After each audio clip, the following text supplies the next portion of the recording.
ఈ ఇరాన్ యుద్ధ నేపథ్యంలో మార్కెట్లు ఎందుకంత నెగటివ్గా రియాక్ట్ కావట్లేదు, అనుకున్నంత ఎందుకు పడట్లేదు అని చెప్పి కొందరు ఆశ్చర్యపోతూ ఉన్నారు. సో ఇక్కడ కొన్ని విషయాలు గమనించాలి. ఒకటి, ఖమేనీ చనిపోయాడు. సో చనిపోయాడు కాబట్టి యుద్ధం ఇంకా ఎక్కువ రోజులు కొనసాగే అవకాశం లేదు, తొందరలోనే దీనికి ఒక ముగింపు ఉంటుంది. రెండు, ఇరాన్ మీద మనకంత డిపెండెన్సీ లేదు. సో క్రూడ్ ఆయిల్ విషయంలో కొద్ది ఇబ్బంది అవుతుంది. క్రూడ్ ఆయిల్ రేటు పెరుగుతుంది, మనం ఇరాన్ నుంచి కొనే క్రూడ్ ఆయిల్ ఇప్పుడు రాకపోవచ్చు. సో అంత మాత్రం ఇక్కడ మన ఆర్థిక వ్యవస్థ ఏం స్తంభించిపోదు, వేరే దగ్గర నుంచి కొనుక్కోవచ్చు క్రూడ్ ఆయిల్. సో ఇరాన్ వల్ల మనకు అంత పెద్ద నష్టం ఏం లేదు. క్రూడ్ ఆయిల్ పెరగడం వల్ల కొంచెం ఇబ్బంది ఉంది అంతే, మిగతాది ఏం లేదు. మూడోది, దేశీయ ఆర్థిక గణాంకాలు బ్రహ్మాండంగా ఉన్నాయి కాబట్టి ఇక్కడ నెగిటివ్ న్యూస్ లేదు కాబట్టి మార్కెట్ ఎక్కువ పడకపోవచ్చు, మార్కెట్ పెరగడానికే ఎక్కువ అవకాశం ఉంది.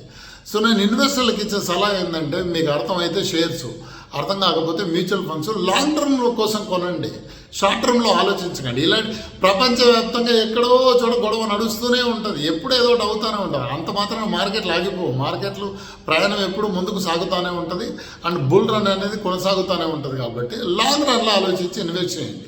ఇక ఫియర్ మోంగర్స్ అంటారా, వాళ్ళు ఎప్పుడు ఉంటారు, కొంత నిత్య దరిద్రాన్ని ఆశించే వాళ్ళు ఉంటారు.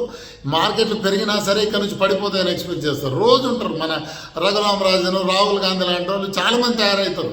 వాళ్ళు ఎవ్రీ డే ఏదో ఒక దరిద్రాన్ని ఎక్స్పెక్ట్ చేస్తారు, జరగగా నీకు నేను చెప్పినగా జరిగిందంటారు. అలాంటి వాళ్ళని నమ్మకండి, ఇన్వెస్ట్ చేయండి. మార్కెట్లు మేబీ ఇంకొంచెం తగ్గుతాయి కావచ్చు, తగ్గుతాయి ఏముంది, ఇంకో 4 రోజులు ఎక్స్ట్రా వెయిట్ చేయాలి అంతే. ఇదే రైట్ టైము.